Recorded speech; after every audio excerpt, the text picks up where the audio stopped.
Hello.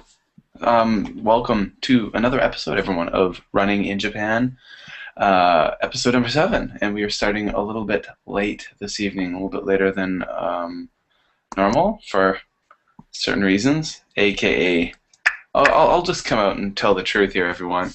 I was asleep. It's only, I know it's quarter after 10, but basically I have a 2.5-year-old. He's not even 2.5, actually. He's slightly over 2, and one of my little fatherly duties every night is I give the little guy, I put him to bed at night, and I just at like 8:30 I just fell asleep beside him, and I just woke up. Whoa! It was like 10:05. Obviously I'm pretty tired, but there we go. And there's greetings from Frederick in Switzerland.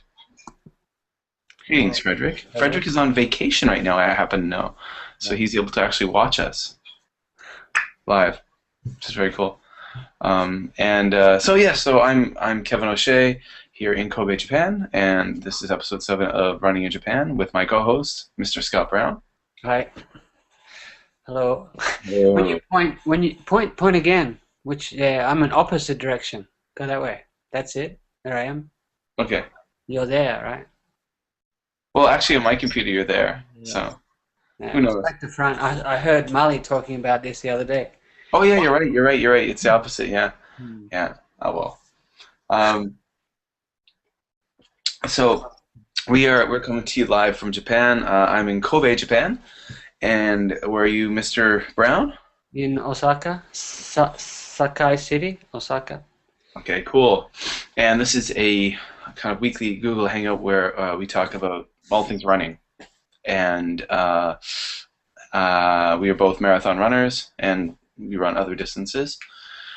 And yeah, we're both in preparation for Osaka Marathon 2012, which comes in 18 weeks, right? Is it 18 weeks? 18 days? No. Four. I wish. It's closer to 3 weeks than 4, isn't it? It's getting It's getting actually. close.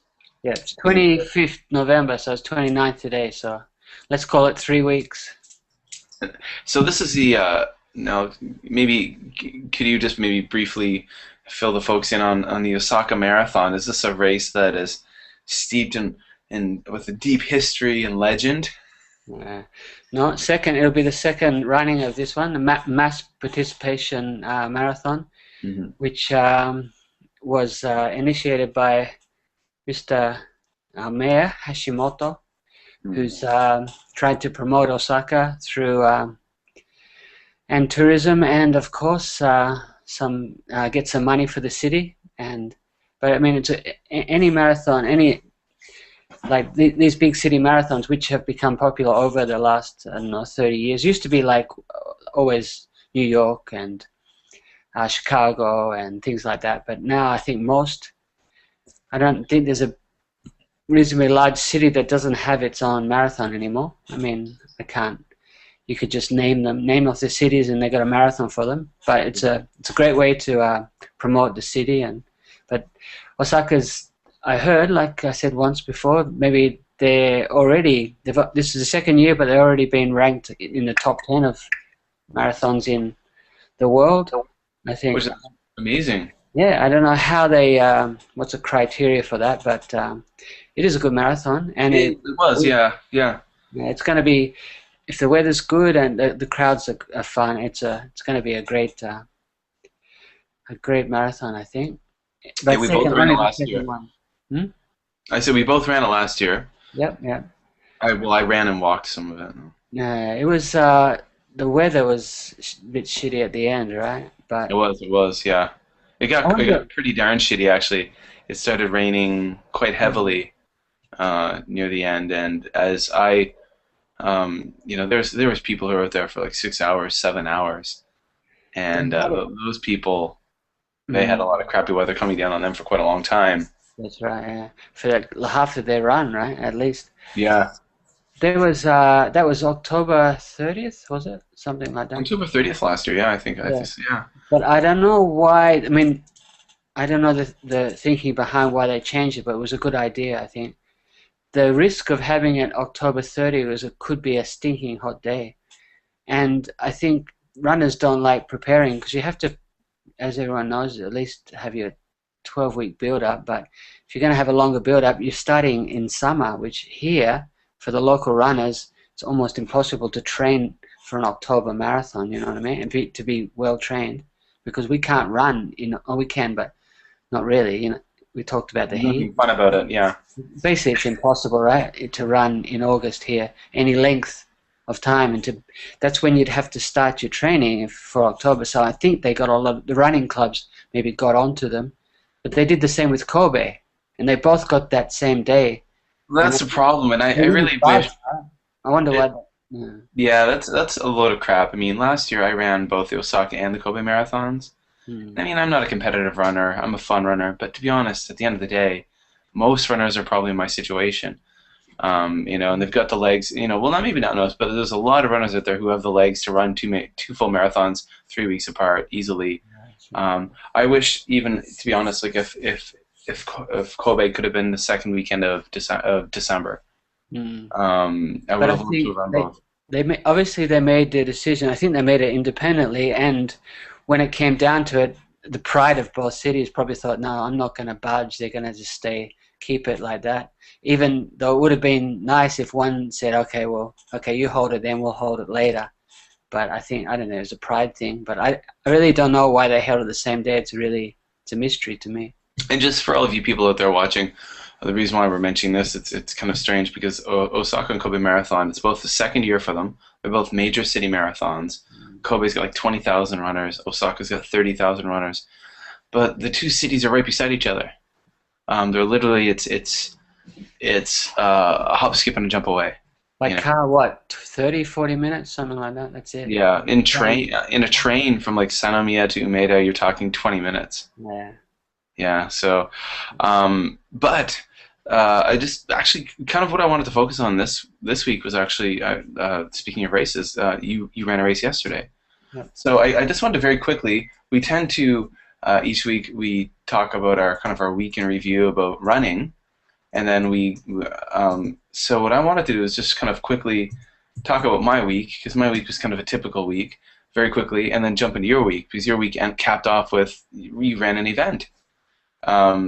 Yeah, so let's see. Last week, my week last week, I ran a total of 70 kilometers, around 70 kilometers.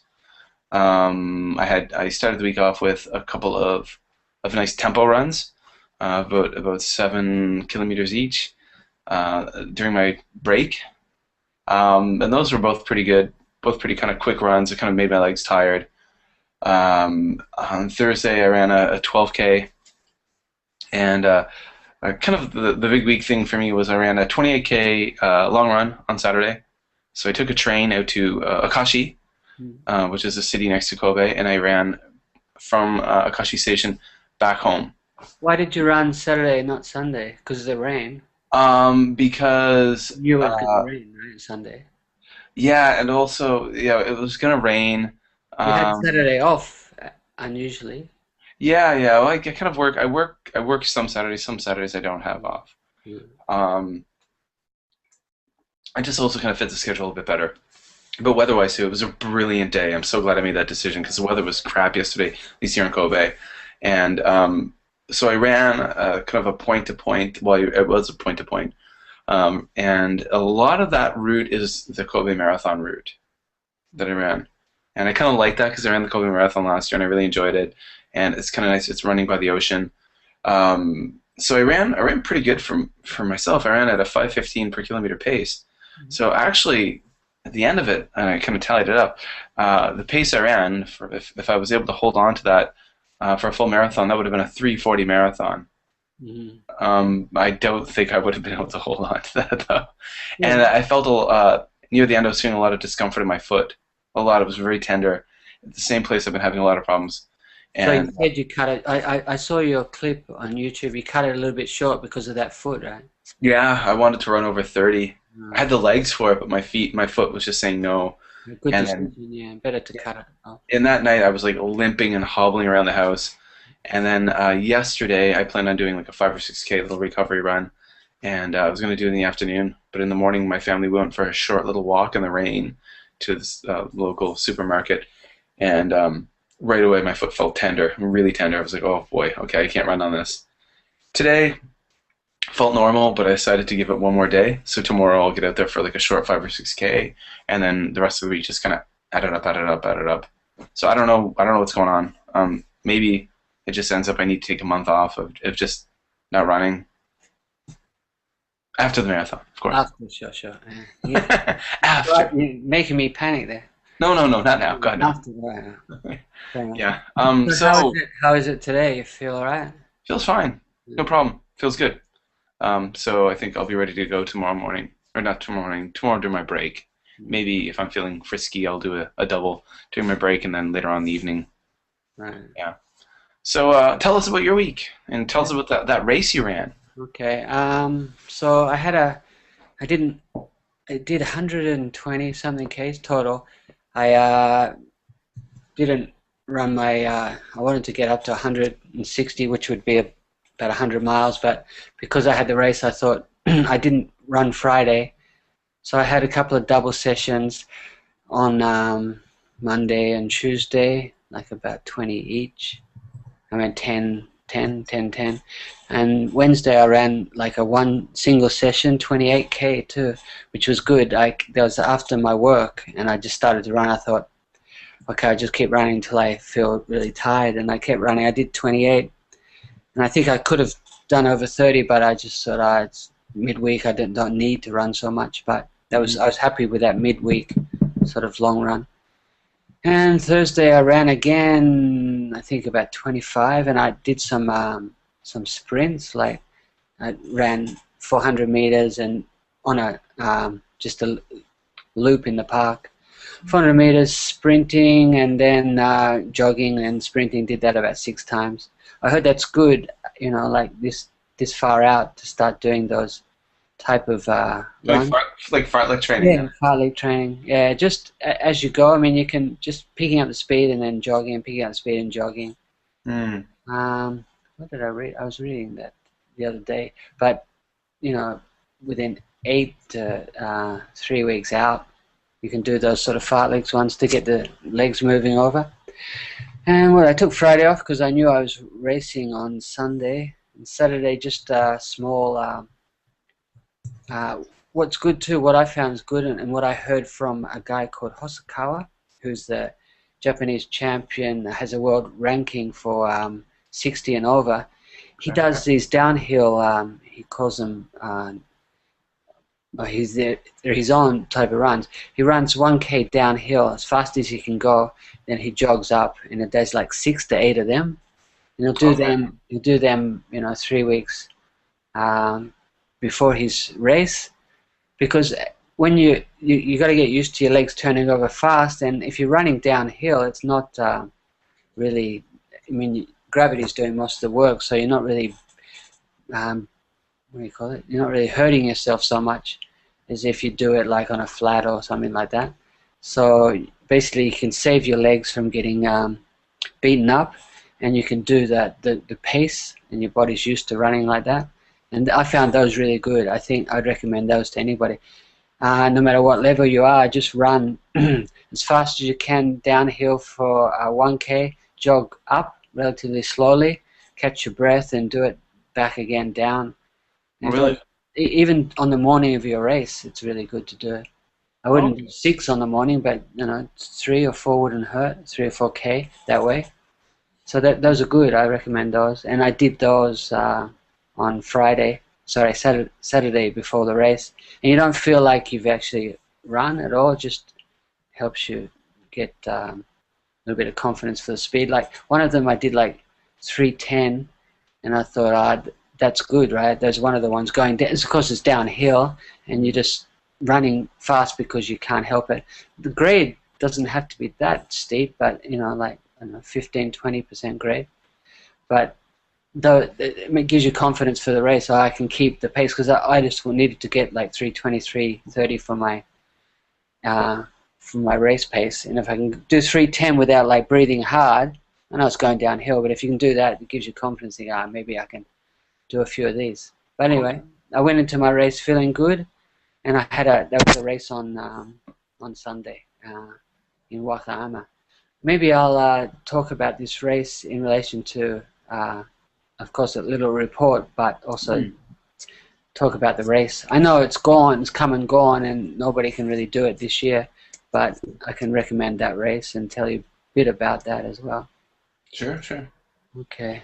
You want me to go on? Why not? Keep going. All right. Why you wipe the sleep out of your eyes? Yeah. Mm. Yeah. Oh, I was out. You were totally out. Yeah, I know what it's like. I used to do that too. My kids go to bed with them and just knock out.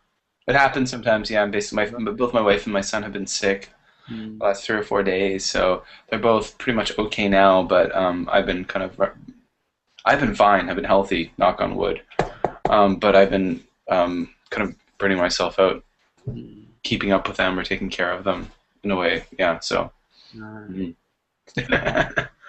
Yeah, it's a season, isn't it? In Japan, there's a lot of sick people around. Yeah, everywhere you go, everyone's sick. So I'm just hoping, again, I don't know, last year, I remember that Saturday before the marathon, I woke up and I had a fever. And that morning, I woke up and I had a fever.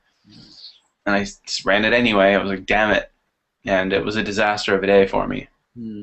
This is something different about in Japan than living in Australia. I mean, maybe you'd be used to it because in Canada, but they have such distinct seasons here that, like, changing from hot to cold happens within 2-3 weeks, right? And that's when everyone gets sick. Here it seems like, I mean, in Australia people get sick, not like this, not in big groups.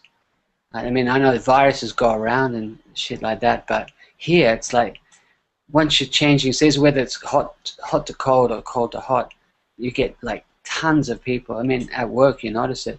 Like it wasn't like this back home, and we have very, very distinctive seasons in Canada. I think more so than here, definitely. But you don't get the big block of sicknesses. No. It's kind of almost an epidemic type thing here. Yeah, it's weird. Maybe the people are just it's more densely populated. I think it's more of a kind of dense population here. People are traveling together in trains. Yeah. They're traveling together more often. There's just kind of more people in smaller areas, I think, is what it comes down to. Yeah, that'd be it. I never really saw it. That's true. Yeah, I think that's it because, I just don't remember this. And most people back home, to be honest, commute by car. Right. So you're a bit more isolated from everyone, all those sick people. I was also, I don't know. But yeah, gosh, everyone gets sick here. You see everyone on the trains wearing their little masks. Which really don't do anything, those masks. Those are mere window dressing. Those are masks. Those little masks you see everyone wearing, those are good for keeping out dust. But I don't know if they're really truly effective. Stuff, yeah, but yeah, not viruses. Yeah. You know, you wait, Kevin, until your son starts going to elementary school, and he brings home some diseases. I mean, I was like relatively healthy until my kids went to elementary school, and that shit they bring home, you got to make sure that they gargle and wash their hands and stuff like that. And I don't touch them unless they're. You put on a hazmat suit and you're spraying them down, like on the movie Outbreak, as they walk in the house, right? But most marathon runners, I'm telling you, they're so paranoid. Have you ever read The Law of Running? The big tomb by what's his name? The South African professor. It's amazing. It's an amazing book. But he said he used to go into like freak out mode before races. He would make sure his family wouldn't come near him 3 weeks before a race. He'd isolate himself in his lab, and he said he was getting really paranoid, But it's true. I mean, you just don't want to be near anybody. But everyone's coughing on you, and you're thinking, "Oh God, here I go again. I'm going to get sick again." But the worst time, 2 or 3 weeks before a race, and you think, "Okay, I've made it this far, and I bet somebody's going to give me a bug or something." It's the worst. Anyway. Yeah. What's his name? Somebody, if anybody's watching, what's that guy's name? He's so famous. He wrote the book. The book is like that thick, and it's everything about running. Okay.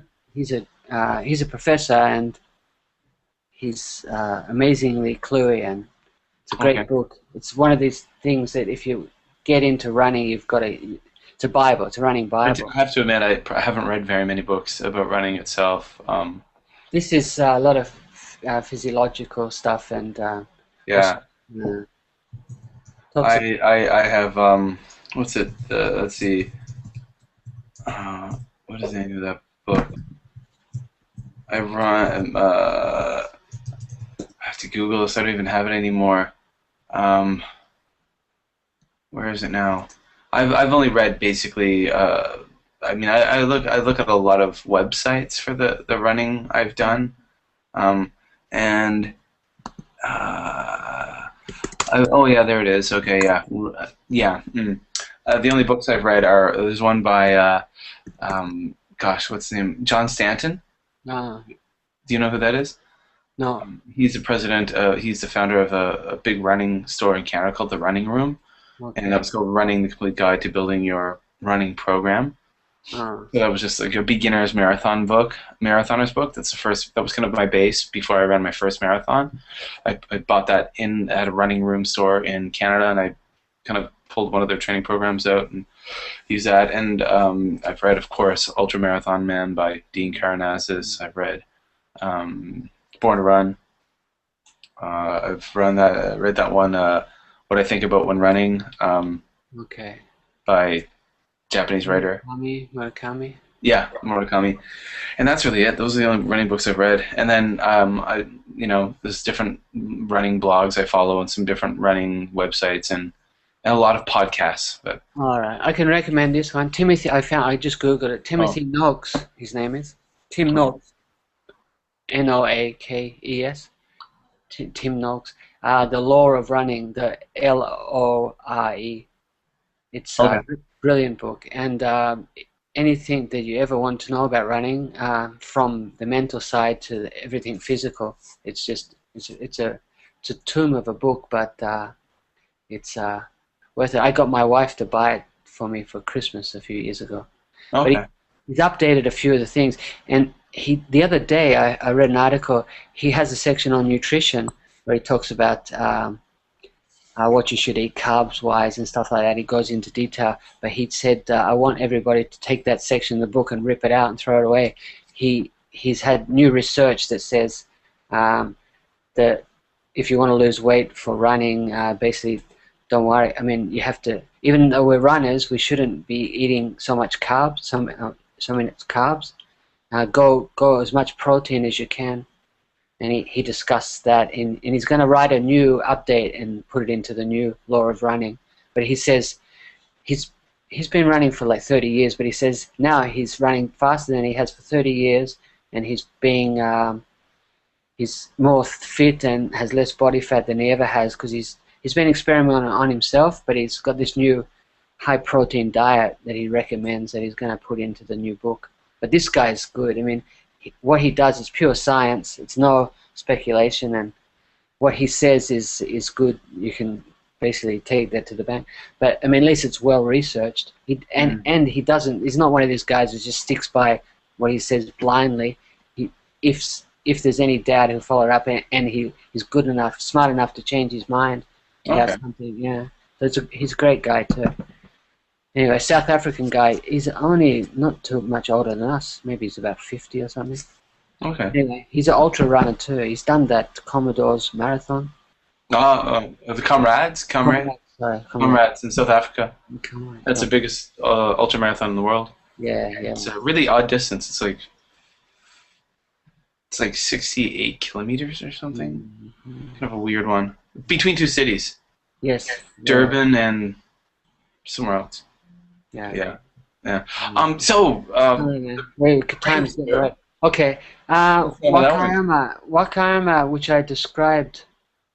Yes, it's a seaside prefecture, sort of southwest of Osaka. It's not far by car. We drove there yesterday, and it took us 40 minutes. But you can get there by train, I think, in around the same time. From Osaka, Wakayura Bay, which is they have a thing called Marina City, which it's a type of theme park, and I think it's built on reclaimed land, and they have like seafood market, and they have like roller coasters and Ferris wheels and that sort of thing. It's good for the family. You can take them for a day there. It's like it's a modern place. It's all recently built. I think that they built it about 15 years ago. this is in its 12th year. I think they made the marathon to promote that Marina City area, but shops and everything from that old blown glass and candle making things. It's sort of set on the Western type ideal of a place where you can take the family for the day. But it's really nice, that area. I like it. It reminds me of home a lot. Anyway, they have a race there, and this is they have a half marathon, 10K, and 5K, and a 2K. Kids are there. Kids race, and junior high school kids, of course, through to adults. But they changed to this year. I mean, normally I run the 10K. I've run it 7 times, and 5 times I've run the 10K, and this is my second half marathon. Okay. They changed the half marathon course this time, I think, because of the traffic. They had trouble with the traffic getting into that area, but and they moved it to a different place. But it was good. It was a good race, basically straight down the coast, and it was the first 5K was like so fast. We went out, and it was just a flat 5K. It was a bit. There wasn't hardly anybody. There was no people around, no people supporting, but it was. There was so many. There was about, for the half marathon, they had about 2,000 or 3,000 people close to it. Oh, really? I mean, I know in my age group there's like 1,700 or something. That's the 40 to 59 age group. So I don't know, but there were a lot of people. It's for the half marathon. But anyway, when it started, first 5K, we took off, and I was feeling good, right? And I did a few fast sprints before the gun, and I just took off, and I just ran as I felt, and within 5 minutes I was like within spitting distance of the front bike, those bikes that lead the thing. Yeah. And I thought, I shouldn't. I've seen those on television. Yeah, I've seen on television. I was like, but really, normally I'm pretty far back. I can't see that bike, but I was like right close to it, and I thought, okay, maybe it's just these guys are going out slow. So it came to 3K, and I was still there, and I almost put my watch up to look, but I put it down. I said, I'm not going to look, because if I am running fast and I see it, I'm going to panic, right? And I'm gonna think, this is too bad, and I won't do it. So anyway, by the 5K mark, I was still close to it, but by 6Ks, the league guys had taken off, and I was in a pack about, I don't know, close to 500, 1K behind them. But for the first 5K, it was fast, and I still don't know exactly, because they don't record the splits. They got mats and they got chips, but I haven't even seen the splits yet. But I think I might have ran a PB for the first 5K of that, so I felt that it was that fast. But anyway, and then on the 8K, we hit these hills, right? And I heard somebody say, yeah, there's going to be some hills, and I didn't really look at the elevation map when I went into it, but we started up these hills, and these hills were like that, right?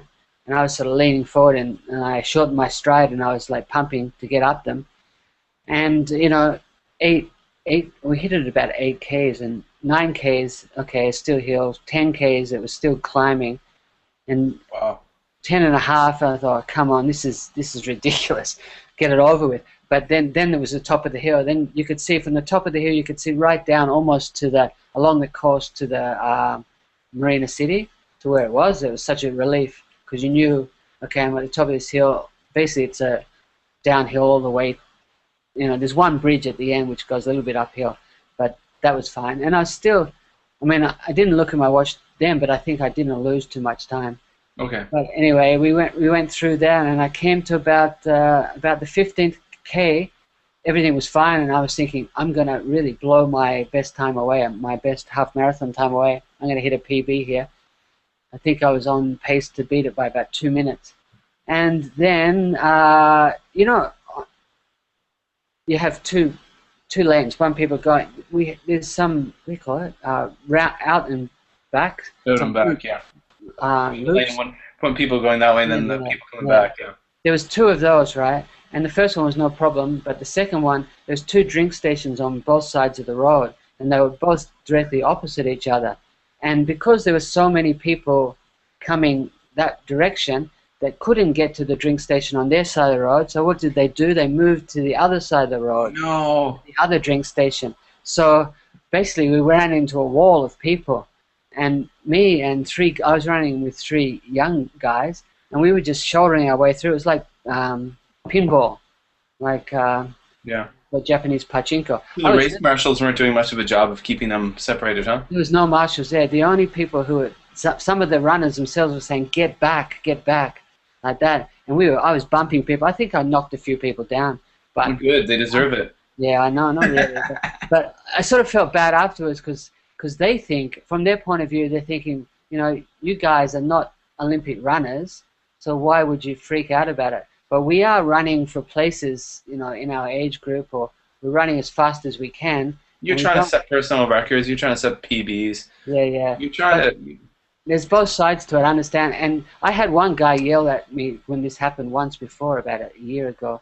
You're not in the Olympics, and I understood what he's saying, but also I was just, you know, you just don't. It's frustrating when you want to run and you're doing your best, and then suddenly you're impeded. It's one of these. I think it's a matter of respecting. As someone who is a slower runner myself, I'm a mid-pack runner, but I mean, I've got respect for the people who are the fast ones, and I get out of their way, you know, because they're trying hard, and as a mid-packer and someone myself who is pretty slow, but I'm trying to get my own little record too, and I'm trying to get my own PB.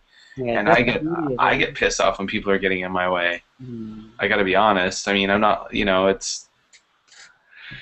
But anyway, it's hard to. Respect. There's rules and respect, and I mean, I think maybe it's just a lot of newbies out there, and you know, everyone we have to learn as we go, and the more races we learn more. You learn more about race etiquette and stuff like this. I think maybe it's just a lot of people who don't know etiquette.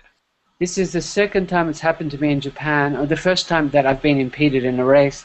First time it happened, it was last year, and it was frustrating. And I put on my blog, and I said, like, okay, it's not the race people. It was the police. The police stopped us and let the traffic go across the road, and we were really, everybody, and the guys that ran behind me. I was in 3rd place in my age group, because you know they got different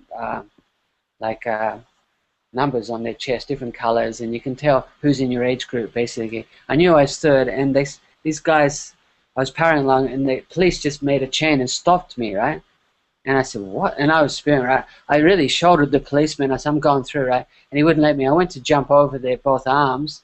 He wouldn't let me, and I was really like you know, being a bottle trying to get out, but they constrained me. Right? And that's when a couple of the other runners, the slow 10K runners, we were running half marathon, because the 10K runners were slow, right? And we're passing them, and a couple of them were angry at me, right? And because I was angry at the police because they wouldn't let me through, and again I understand that, but they stopped me for like 2 minutes, and I just gave up and said, okay, I'm waiting, and I gave up, and I just stopped my watch and thought, fuck this, I'll just wait.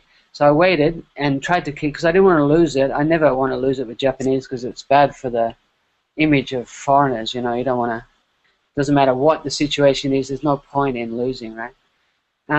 So I tried to be calm. You know, I'm not such a hot-headed person, but I was calm, and my only thing that I got angry, the guy kept on, like, I said, look, I'm not moving, will you shut the F up, I said.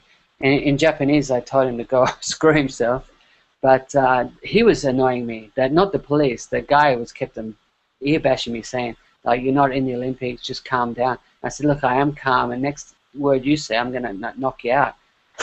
But and he kept hammering me. But anyway, I went through, and I got the 3 guys came behind me, right? 2 minutes later, 3 guys came behind me, and because they already had a head of steam, they passed me, right?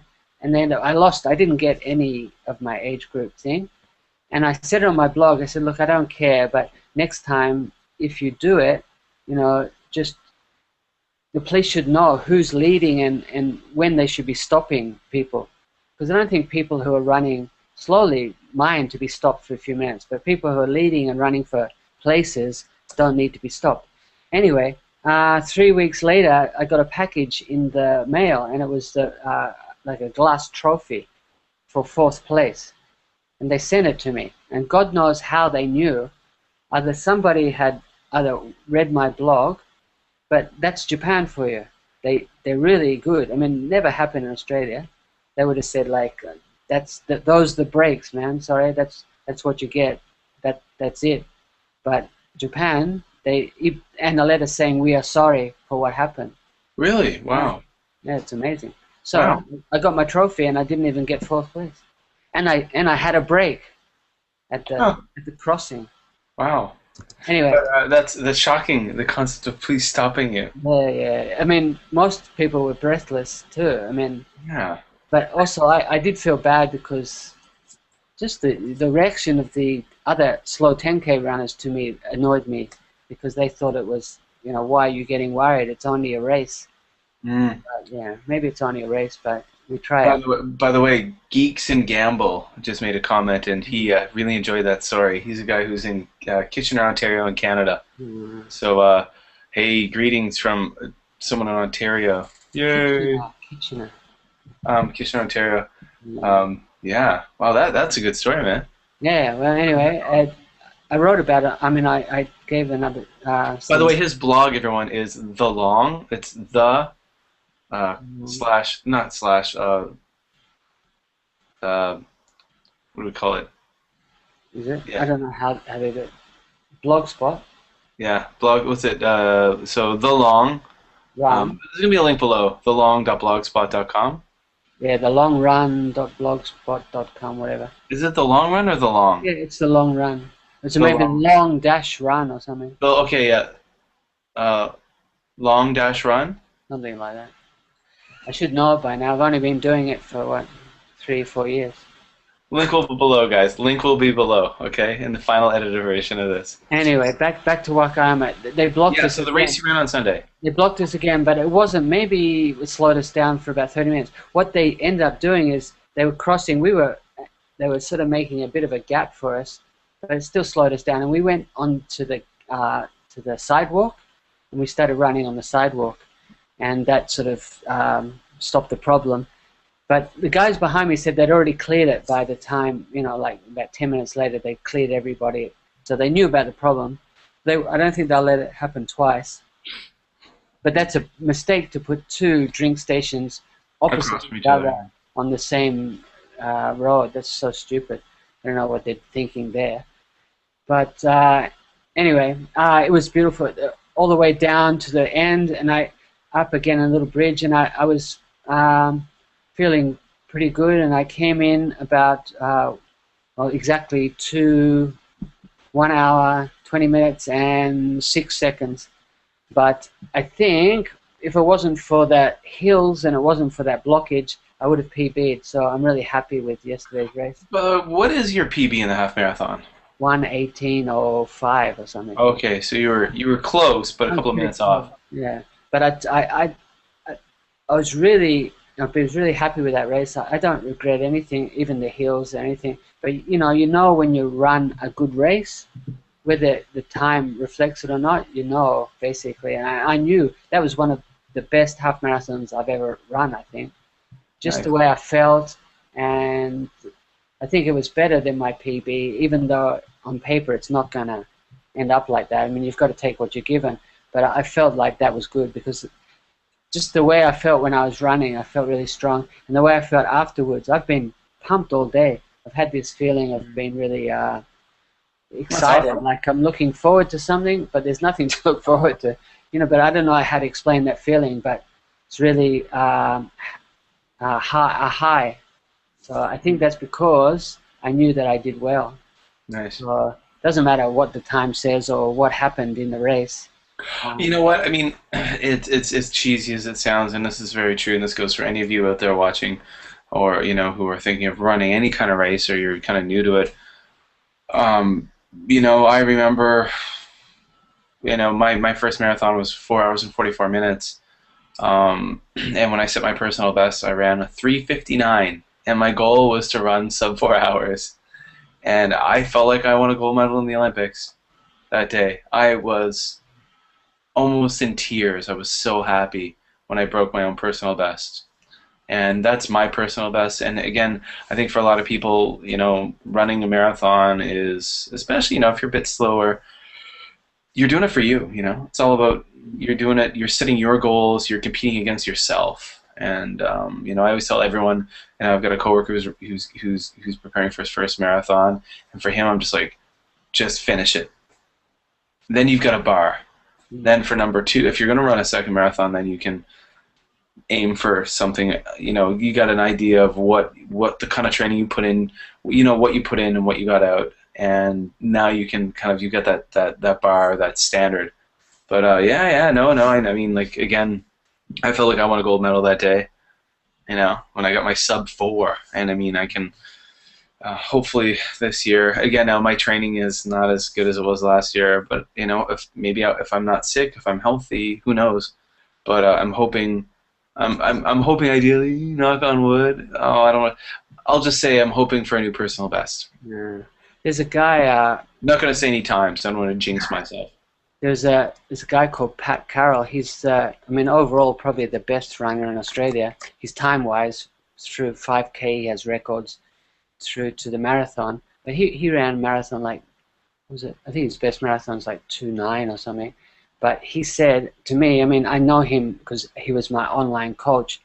He has an online coaching service called Pat Carroll online, but he'll send you a program and he'll coach you. But I got him online coach for about a year, but I got to know him after he was being my coach. But he said to me, the best feeling I ever had was, the best marathon and the best high I ever had was when I ran sub 3. And that was like, his 4th marathon or something. But that's after, after that he'd run like 2:12 and then 2:09. And you think, oh, okay, what would your best marathon? You'd think he'd say that was my 2:10 or my 2:09. But he said, no, it was my sub 3. That was for him. He said he cried after it. He's a real Aussie, and he's a real man's man. But he said, I cried. He said, I got down on my knees and I cried after my sub 3. And he said, because, he knew, he reckoned he put more effort into getting that sub 3 than he did to run his 2:09. Well, it's all relative, right? It's all relative. It's all about achievements. And again, that's like for all of you out there watching, they talk about this concept of couch to 5K or 10K. We're talking about full marathon distances, which is something a lot of people might not ever do. But finishing that first 5K, that first 10K, that first half, those are major accomplishments. And I remember, again, I've said to people who are getting ready for a first marathon, I said, just finish it. And when you think about it, when you finish that marathon, be extremely proud of yourself because you've joined a club, a limited club. Most people will never run a full marathon and don't even give a crap about the time. Most people will never do something like that. And when I finished my first one, which was the Osaka Yodogawa Marathon back in 2008, I literally, when I saw the finish line, in the distance, when I could see it, I cried. I started crying. I'm not a big tough guy, but pardon? Very un-Canadian. Very un-Canadian, yeah. I'm not the toughest guy in the world by any means, but I'm also, I don't know. Not a pussy. I'm not a wuss, but yeah, it was just something else, to realize that I'd done that. Yeah, and then I tell you what, I remember at like about 4 o'clock the next morning, laying in bed when I tried to get out of bed to go to the washroom, I knew it then that I had run a full marathon. I couldn't get my legs swung over the side of the bed. Oh.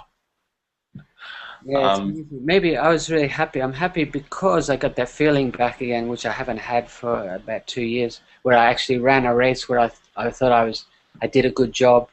Because all the other last 2 years I've had injury problems, and I've always thought maybe I could have done better. But at least that race, I ran to my fitness level, and there was nothing except for that stupid getting impeded that really blocked me. You know what I mean? There was nothing physical that blocked me, and no regrets. Yeah. So that was good. I think that's why I feel really high today, and I got that sort of excited feeling, like in my chest, like I'm going on a trip somewhere. But like I said, I'm not going anywhere. And Nick Ramsey just joined us, by the way. Hey, Nick. How's it going, mate? But at the same time, looking at the time, it's 11 o'clock already. I know we started a bit late, but maybe we should kind of start wrapping it up, you know? We don't want to keep people too long. Yeah, so again, how much more time before Osaka Marathon? 3.5 weeks. 3 weeks for it. Yeah. 25, 27 days? I'm running a 10K on the 11th. Oh, really? Good, but I'm thinking maybe I should use that to run my long run. I don't know if I need it. But they say it's good to do a fast one, you know, pretty close. I've got two more long runs ahead of me. When you do, you'll do, what's it? 4th and the 11th. Yeah. That's it, and I'll try to do a 30K next weekend. And then probably the weekend after that, I'll probably do something like 21 to 20, 20, kind of low 20s maybe. Kind of taper down. Yeah. I got a Canadian guy yesterday. His name's Anhil. I saw him in your video. Yeah, good guy, really good guy. He's been here for a while, and he lives in Osaka. But yesterday he ran 5-minute PB, more than 5 minutes. That's really amazing. I mean, to run, I think he ran 124, and before it was like 130 something. That's so he's a fast guy. No, he wasn't, but now, I mean, he just made a breakthrough. But he says he's been training a lot on trails. He said maybe that's toughened him up or made him stronger. But he said he was hurting on the hills, and people were passing him. But I think overall that's made him stronger. So that's interesting. I was thinking maybe I should start doing some trail running. If I lived close to a trail, I'd do that. Yeah, me too. I've got a little trail near me, but not much. It's like pancake flat, pretty much. I mean, Kobe's got some hills, but kind of a distance away to get to the hills. Yeah. Anyway, there's various series, but that's amazing to have a breakthrough of that. But he's a little bit younger than me, but yeah, that was a good job. But well, you know, I'm already kind of changing my tune. I was kind of feeling pretty down about running for a lot of this year, and kind of thinking that I was going to hang up my shoes after this marathon for a while. But now I'm already thinking about next year, and maybe I can knock it up, bring it up a few notches, and do some bigger and better things. But it might be nice to give my foot a rest for a little while, and maybe hopefully kind of get over my reoccurring injury. This year I've been plagued by different things, all with my right foot. Last year, nothing, not one injury problem. I just had some bad luck with being sick at the wrong time. But this year, you didn't go to Kakagawa. You didn't get in, or you didn't try. I haven't even looked at it. It's probably already full. Well, leave it. Yeah, maybe you best just take December off and see how it goes. I think that's probably might be a good idea. Maybe just try to find a few races, a few short ones in the spring, and just do a lot of training. I haven't looked. I talked about maybe applying for the Kakagawa Marathon, but I haven't. But it might be a good idea to just take December off and just might be a blessing in disguise. Yeah, just let it off if you don't. But yeah, so there we go. So this is episode 7 of Running in Japan. Maybe we just wrap it all up. And thank you, all of you out there, for watching. All of you folks who stuck around live to watch us.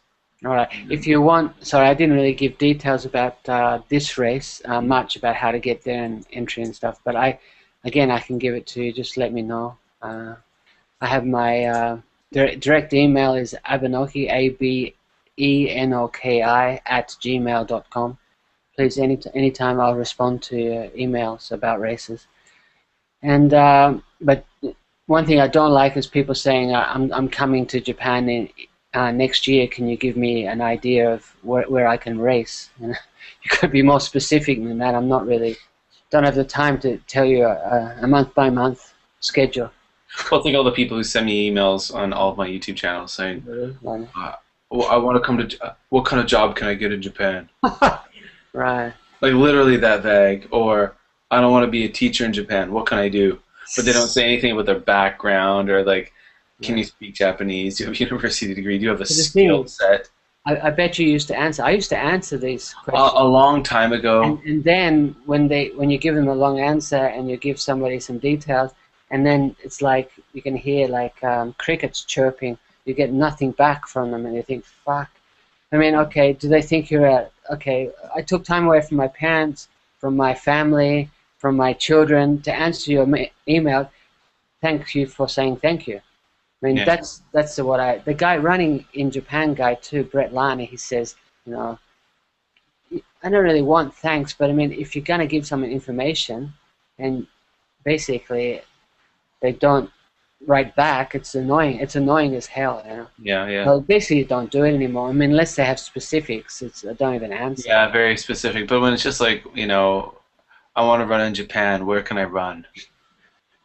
But that's the trouble with email. They'll just like dash off an email and hope that you're going to answer. So folks, be specific if you send us any questions. Yeah. But you know what? At the end of the day, too, you don't have to, like, if you want to write comments below, it's like just very about running. Like, I think just some general comments, even if you're just like, I don't mind, like, if it's general comments about running. Like, I'm very happy to answer when people are like, how can I get motivated to run?